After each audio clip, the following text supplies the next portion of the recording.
Hello friend, सफलता कार्य institute के ऑनलाइन क्लासेस में आपका स्वागत है। दोस्तों, शुरुआत करते हैं एक मोटिवेशनल थॉट्स के साथ। लोगों को अपने सपने मत बताओ, बस उन्हें पूरा करके दिखाओ, क्योंकि लोग सुनना कम और देखना ज़्यादा पसंद करते हैं। ठीक है, तो दोस्तों अब शुरुआत करते हैं अपने क्वेश्चंस की। आपका पहला क्वेश्चन है, निम्न में से कौन सी वस्तु जीवाणु से नष्ट नहीं होती?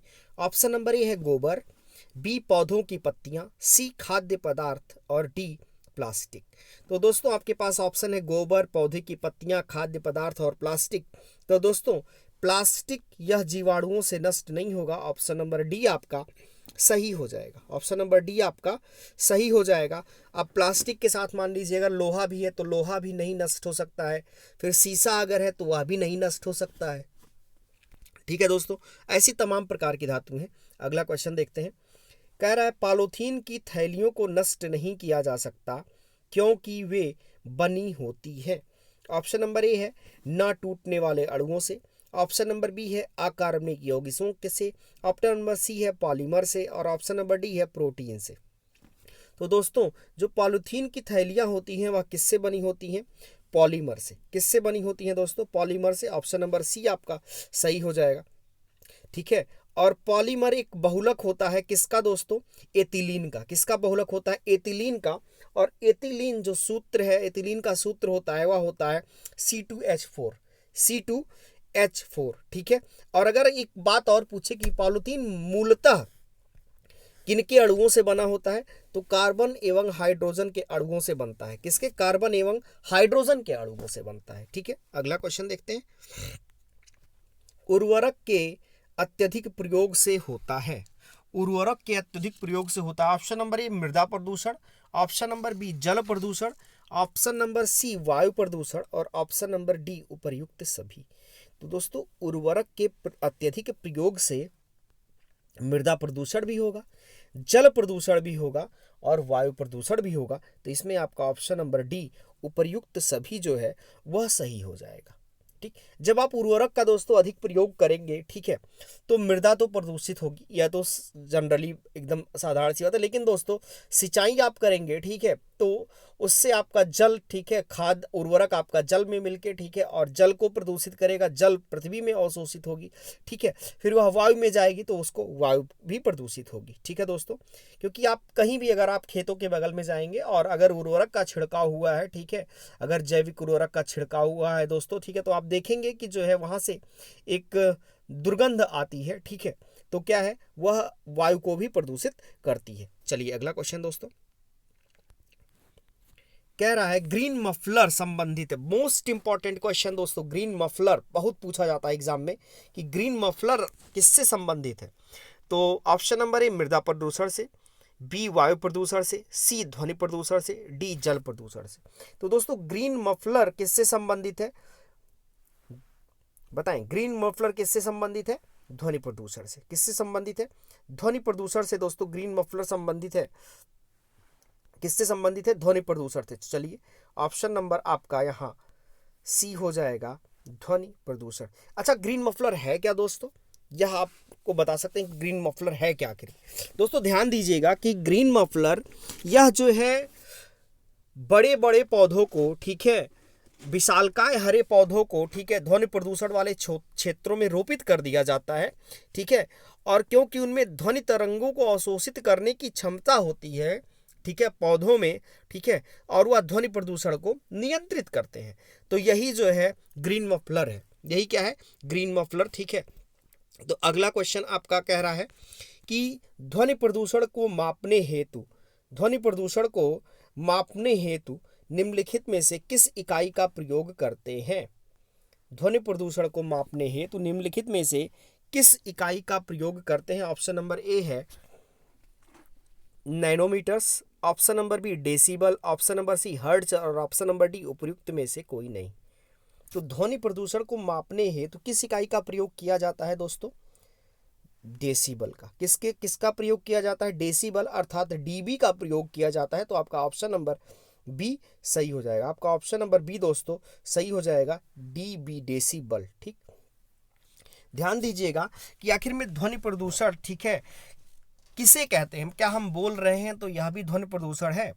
दोस्तों ध्यान दीजिएगा, ठीक है, कि ध्वनि प्रदूषण आखिर में कब होगा, आखिर में ध्वनि प्रदूषण, ठीक है, कब कब होता है, ठीक है। तो दोस्तों जब कोई आवाज वातावरण में अशांति उत्पन्न कर दे, ठीक है, तो उसे ही हम क्या कहेंगे दोस्तों, ध्वनि प्रदूषण। जो अवांछित शोर जो हमारे वातावरण में है वही जो है ध्वनि प्रदूषण कहलाते हैं। और ध्वनि प्रदूषण, ठीक है, को मापने के लिए जो इकाई प्रयोग की जाती है और डेसिबल है। अगला क्वेश्चन, निम्नलिखित में से कौन सा सामान्य परिस्थिति में वृक्षों के पत्तों की सरसराहट का डेसिबल स्तर प्रदर्शित करता है? ऑप्शन नंबर ए है आपका 10 dB, ऑप्शन नंबर बी है 20 dB, सी है 60 dB और डी है 100 dB। कह रहा निम्नलिखित में से कौन सा सामान्य परिस्थिति में वृक्ष के पत्तों की सरसराहट का डेसिबल स्तर प्रदर्शित करता है? तो दोस्तों जो वृक्षों के पत्तों की सरसराहट है उसकी जो ध्वनि है वह 20 डेसिबल है। कितनी है? 20 डेसिबल। तो आपका ऑप्शन नंबर हो जाएगा बी। ऑप्शन नंबर क्या हो जाएगा? बी हो जाएगा। कुछ चीज़ों को हम और बता देते हैं दोस्तों। मान लीजिए आपसे पत्तियों की सरसराहट का 20 डेसिबल, फुसफुसाहट, जो फुसफुसाहट हम लोग करते हैं उसमें 20-30 डेसिबल। कमरे में के शांत कार्यालय की ध्वनि होती है 40 डेसिबल। कितनी होती है? 40 डेसिबल। ट्रक की आवाज़ दोस्तों होती है 80 से 85। जेट इंजन की आवाज़ जो होती है वह 120 डेसिबल। कितनी होती है? 120 डेसिबल। जेट प्लेन का उतरना, जब यह प्लेन लैंड करती है तब उसकी आवाज़ होती है 150 dB, ठीक है, अर्थात 150 डेसिबल। और जो रॉकेट इंजन होता है सर्वाधिक इसी का है 180 dB, 180 dB अर्थात 180 dB डेसिबल। ठीक है दोस्तों। अगला क्वेश्चन कह रहा है निम्नलिखित में से कहाँ राष्ट्रीय समुद्री संगठन का मुख्यालय है? निम्नलिखित में से कहाँ राष्ट्रीय समुद्री संगठन का मुख्यालय है? तो ऑप्शन नंबर ए आपका है लंदन, बी है जिनेवा, सी है पेरिस और डी है रोम। तो दोस्तों वैसे तो आपका ऑप्शन ठीक है, कौन सा सही होगा आप बताएं फटाफट। निम्नलिखित में से कहाँ राष्ट्रीय समुद्री संगठन का मुख्यालय है? बताएं दोस्तों। दोस्तों अंतर्राष्ट्रीय समुद्री संगठन का मुख्यालय कहाँ है? लंदन में है। कहाँ है? लंदन में है। ठीक है। 1948 में, ध्यान दीजिएगा, 1948 में जिनेवा के अंतर्राष्ट्रीय सम्मेलन में, ठीक है, जो अंतर्राष्ट्रीय समुद्री संगठन का अब जो है औपचारिक रूप से गठन किया गया। कब गठन किया गया? 1948 में। कहाँ पे? जिनेवा में। अंतर्राष्ट्रीय एक सम्मेलन हुआ 1948 में, वहां पे अंतर्राष्ट्रीय समुद्री संगठन का औपचारिक रूप से गठन किया गया। ठीक है। तो उस समय इसका जो वास्तविक नाम था वह था अंतर सरकारी समुद्री सलाहकार संगठन, इंग्लिश में जिसको हम कहते हैं intergovernmental maritime consultative organisation. ठीक है, IMCO। लेकिन वर्ष 1982 में इसका नाम बदलकर IMO कर दिया गया, इंटरनेशनल मैरीटाइम ऑर्गेनाइजेशन। ठीक, इंटरनेशनल मैरीटाइम ऑर्गेनाइजेशन कर दिया गया। ठीक है। और इसका मुख्यालय लंदन अर्थात ब्रिटेन में। कहाँ? लंदन अर्थात ब्रिटेन में कर दिया गया। ठीक है दोस्तों। तो क्या हो गया? आपका आंसर हो जाएगा लंदन। क्या हो जाएगा आपका आंसर? लंदन हो जाएगा। अगला क्वेश्चन देखते हैं। कह रहा है नॉक-ली संलक्षण उत्पन्न होता है। अब नॉक-नी क्या है दोस्तों, यह भी जानना जरूरी है। ऑप्शन नंबर ए है पारा के प्रदूषण द्वारा, ऑप्शन नंबर बी सीसा के प्रदूषण द्वारा, ऑप्शन नंबर सी संखिया के प्रदूषण द्वारा और ऑप्शन नंबर डी फ्लोराइड के प्रदूषण द्वारा। ध्यान दीजिएगा दोस्तों, नॉक-ली उत्पन्न होता है फ्लोराइड के प्रदूषण से। किससे उत्पन्न होता है? फ्लोराइड के प्रदूषण से। ऑप्शन नंबर डी आपका सही हो जाएगा। ठीक है। और फ्लोराइड के प्रदूषण से, ठीक है, या फ्लोराइड जो है, फ्लोराइड यह तत्व जो है पानी में अल्प मात्रा में उपलब्ध होता है। किसमें? अल्प मात्रा में। इस, ठीक है, जो कि यह मसूड़ों और दांतों को सुरक्षा प्रदान करता है। फ्लोराइड जो है यह पानी में तो अल्प मात्रा में उपलब्ध रहता है, जो कि मसूड़ों को और दांतों को सुरक्षा प्रदान करता है। ठीक है। परंतु इसका जब यह अत्यधिक होता है, जब यह अधिक होता है तो फ्लूओरोसिस, क्या है? फ्लूओरोसिस, FLUOROSIS, फ्लूओरोसिस एक बीमारी होती है उसका यह कारण भी बनता है जब इसकी अधिकता होती है। ठीक है दोस्तों, और अगर फ्लोराइड को और अधिक मात्रा में पर ले लिया जाए तो इसको एक और गंभीर बीमारी उत्पन्न होती है। ठीक है, जिसको हम कुबड़ पीठ कहते हैं। ठीक है, क्या कहते हैं? कुबड़ पीठ भी कहते हैं। तो दो चीज़ों को अगर इसकी अधिकता होती है तो फ्लोरोसिस, ठीक है, एक बीमारी, और दूसरी चीज़ जो है जो कुबड़ पीठ हम कहते हैं, हम्ड बैक, ठीक है, वो भी होती है। और अगर इसको देखा जाए तो दोस्तों इससे मेरुरज्ज भी, हड्डियां भी कमज़ोर होती है, मेरुरज्ज कमज़ोर हो जाती है दोस्तों फ्लोराइड की अधिकता से। चलिए अगला क्वेश्चन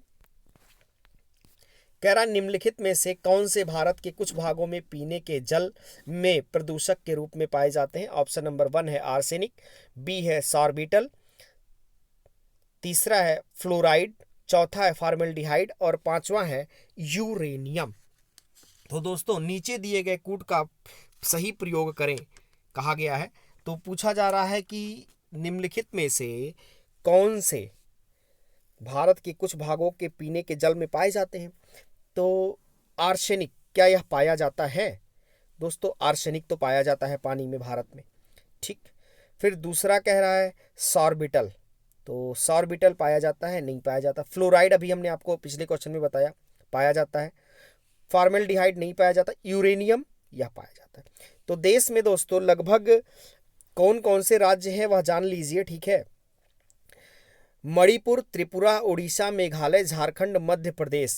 ठीक है, इतने जो राज्य हैं मणिपुर, त्रिपुरा, उड़ीसा, मेघालय, झारखंड, मध्य प्रदेश, यहाँ के जो पेयजल की गुणवत्ता है यह बहुत ही चिंताजनक है।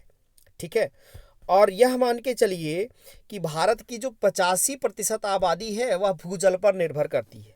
ठीक, और जो बाकी की 15% है वह कुएं के जल पे या फिर जो है खुले स्रोतों के जल से जो है निर्भर है। तो भारत में जो अगर हम यह कहें कि जो है कुछ भागों में पीने के जल में जो प्रदूषक तत्व हैं वह आर्सेनिक, फ्लोराइड और यूरेनियम।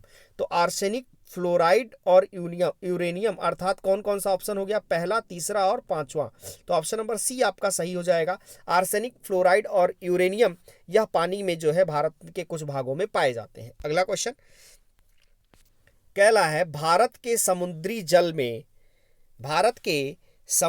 जल में हानिकारक शैवाल प्रस्फुटन में हो रही वृद्धि का चिंता व्यक्त की गई। इस समृद्धि का या के क्या कारक तत्व हो सकते हैं? ज्वारंधमुख से पोषकों का प्रभाव, मानसून में भूमि से जलवाह, समुद्रों में उत्प्रवाह। निम्नलिखित कूटों के आधार पर सही विकल्प चुनिए। फिर से सुन लीजिए एक बार प्रश्न क्या कह रहा है दोस्तों। कह रहा है भारत में समुद्री जल में हानिकारक शैवाल प्रस्फुटन में हो रही वृद्धि पर चिंता व्यक्त की गई। इस समृद्धि का या के क्या कारक तत्व हो सकते हैं? ऑप्शन नंबर ए ज्वारंधमुख से पोषकों का प्रभाव, ऑप्शन नंबर बी मानसून में भूमि से जलवाह और ऑप्शन नंबर 3 है समुद्रों में प्रवाह। निम्नलिखित कूटों के आधार पर सही उत्तर चुनिए। तो केवल ए, ऑप्शन नंबर बी केवल पहला और दूसरा, ऑप्शन नंबर सी केवल दूसरा और तीसरा और ऑप्शन नंबर डी पहला, दूसरा और तीसरा तीनों। तो दोस्तों ध्यान दीजिएगा कि भारत के समुद्री जल में हानिकारक शैवाल प्रस्फुटन हो रहा है, उसका पहला कारण है ज्वारंधमुख से पोषकों का प्रस्रवाव, बिल्कुल सही है। मानसून में भूमि से जलवाह, यह भी सही है। और समुद्रों में उत्प्रवाह अर्थात जो समुद्रों में बाहर से जल गिराया जा रहा है, यह भी सही है। तो ऑप्शन नंबर डी आपका सही हो जाएगा। ऑप्शन नंबर डी आपका सही हो जाएगा, पहला, दूसरा और तीसरा। दोस्तों ध्यान दीजिएगा कि नदियों एवं वर्षा द्वारा लाया गया जो सीवेज, कृषि अपशिष्ट, कीटनाशक, उर्वरक, भारी धातुएं, प्लास्टिक, यह सारे के सारे समुद्र के जो पारिस्थितिकी तंत्र समुद्र का है उसको हानि पहुंचाते हैं। ठीक है, और इसमें दोस्तों नाइट्रोजन की मात्रा में वृद्धि होती है। तो नाइट्रोजन की अधिक मात्रा से क्या होता है? शैवालों की तीव्र वृद्धि को प्रेरित करती है। ठीक, तो यह तीनों आपका ऑप्शन जो है दोस्तों सही हो जाएगा। तो दोस्तों आज के लिए इतना ही। अगर आपको हमारा वीडियो पसंद आया हो तो वीडियो को लाइक करें, शेयर करें और सब्सक्राइब करें।